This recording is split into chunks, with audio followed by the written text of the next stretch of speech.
அனைவருக்கும் வணக்கம். அண்ணாமலை ஐபிஎஸ் மக்கள் நாயகன் தனி மருதராக இருந்து ஒரு மாநாடை நடத்தி முடிச்சிருக்காரு. இதுதான் மக்கள் செல்வாக்கு அவர்கிட்ட நிறையா இருக்குது. அவர் ஒருத்தரை மாதிரி ஜீப்பில் மைக்கை கட்டிக்கிட்டு எனக்கு எல்லோரும் வாங்க வாங்கன்னு கூப்பிடலை. ஒரு அறிக்கை தான் விட்டுட்டு அவர் பாட்டு இருந்துக்கிட்டார். ஆனால் எல்லாருமே அவங்கவுங்க மன திருப்திக்கு எல்லாருமே கிளம்பி போயிட்டாங்க. போய் இன்னைக்கு மாநாடு நல்லபடியாக நடந்து முடிஞ்சிருக்கு.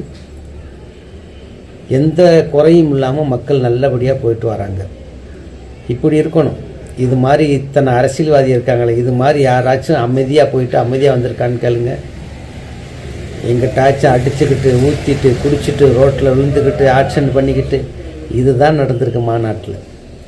அதுதான் ஒரு தரமான மனிதன் வரணும் அரசியலுக்குன்றது. ஒழுக்கம், தலைவன் ஒழுக்கமாக இருந்தால் தொண்டன் ஒழுக்கமாக இருப்பான்.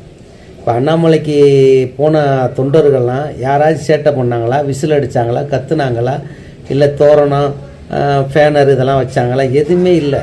அமைதியாக போய் அமைதியாக கேட்டுட்டு அவர் தலைவர் என்ன சொன்னாரோ அதை கேட்டு வராங்க. அதுதான் என்னைக்கு மேல் மக்களே அவங்களுக்கு தான் அந்த நல்ல புத்தி நல்ல அறிவெல்லாம் இருக்கும்.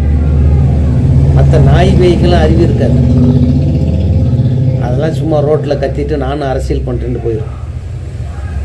இந்த பாருங்க, விஜய் கோயிலோடைய சொத்தை எடுத்து பொதுமக்களுக்கு கொடுத்துட்டாருன்னு ஒரு பொருளையை கிளப்பி விடுறாங்க. அதுக்கே அதே மக்கள் நாயகன் அண்ணாமலை என்ன சொல்கிறாரு? அது கோயில் சொத்து இல்லை, அந்த காலத்தில் மன்னர்கள் அங்கே வேலை பார்த்த ஊழியர்களுக்கு கொடுத்த சொத்து. அது ஒரு காலத்தில் அதை கவர்மெண்ட்டில் ஆக்கிட்டாங்க, அவங்களுக்கு கொடுக்கல. அதை இப்போ விஜய் எடுத்து அந்த மக்களுக்கே கொடுக்குறாரு. இதில் என்ன தப்பு இருக்குது? அவங்க பேரில் உள்ள சொத்தை ஒருத்தன் ஆட்டையை போட்டான்னா அதை மீட்டி கொடுக்கறது சந்தோஷம் தானே. அப்போ விஜய் செஞ்சது நல்ல செய்தி தானே. இதை எவன் ஏற்றுக்கிற முடியாமல் சில நாதாரிய கவர்மெண்ட் சொத்தை தூக்கி கொடுத்துட்டார் மக்களுக்கு. அவர் செஞ்ச தப்பு ஒன்றே ஒன்று தான். 41 பேர் கவர்மெண்ட்டை கொடுத்த வேலை தான். அது எல்லாத்துக்கும் தப்பாக இருக்கலாம். மற்றது அவர் செய்கிறது எதுவுமே தப்பு இல்லை. இன்னொரு தப்பு பண்ணியிருக்காரு. திருப்பரங்குன்ற மலையில் அவர் தீபம் ஏற்றியே ஆகணும். அப்போ தான் அவர்களுக்கு இந்துக்களுக்கு அவர் ஒரு சொப்பனமாக விளங்குவார். இந்துக்களுக்கு அவர் இது வரைக்கும் எந்த இதுவும் செய்ய காணோம். இந்துக்கள் கோயில்களுக்கு இன்னும் அவர் ஆரம்பிக்கலை, இன்னுமே ஆரம்பிப்பார். ஆனால் திருப்பரங்குன்றத்தில் அவர் விளக்கு ஏற்றியே ஆகணும்.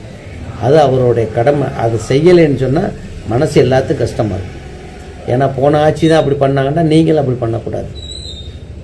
அப்புறம் உங்கள் ஆட்சியெல்லாம் குறை சொல்கிறதுக்கு ஒரு வழியும் இல்லை.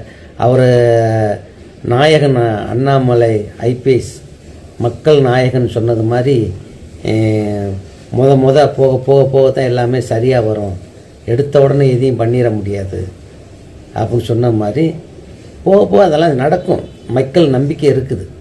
என்ன அவரோட இருக்கிற அமைச்சர்கள்லாம் கொஞ்சம் வாயை அடக்கி இருக்கணும். எங்கே போனாலும் கிறிஸ்டினை பற்றி பேசுகிறது, முஸ்லீமை பற்றி பேசுகிறது, இந்துக்களை பற்றி பேசுகிறதே கிடையாது. இந்துக்கள் ஓட்டை வாங்க மட்டும் இந்த கடவாய்க்கு இழிக்கிற அமைச்சர். இந்துக்கள் ஓட்டை வாங்கி முடிஞ்ச உடனே கிறிஸ்டினையும் முஸ்லீமை வச்சு தலை மேலே தூக்கி வச்சுட்டு ஆடுறது. இது எங்கே உள்ள நாயம்? அது இந்துக்கள் வேணாண்டா அவங்க ஓட்டையும் வேணான்றங்க. இதெல்லாம் முதல்வர் கேட்கணும். எல்லா மக்களையும் ஒன்றா நினைக்கணும், எல்லா மக்களும் ஒன்றுன்னு சொல்கிறவங்க எல்லாத்தையும் ஒன்றா நினைக்கணும். இதுக்குத்தான் இவங்கெல்லாம் அமைச்சராக போட்டிங்களா? கரெக்டுங்களா? இவங்கெல்லாம் கொஞ்சம் தட்டி வைங்க, இல்லாட்டி உங்கள் பேர் கெட்டு போயிடும்.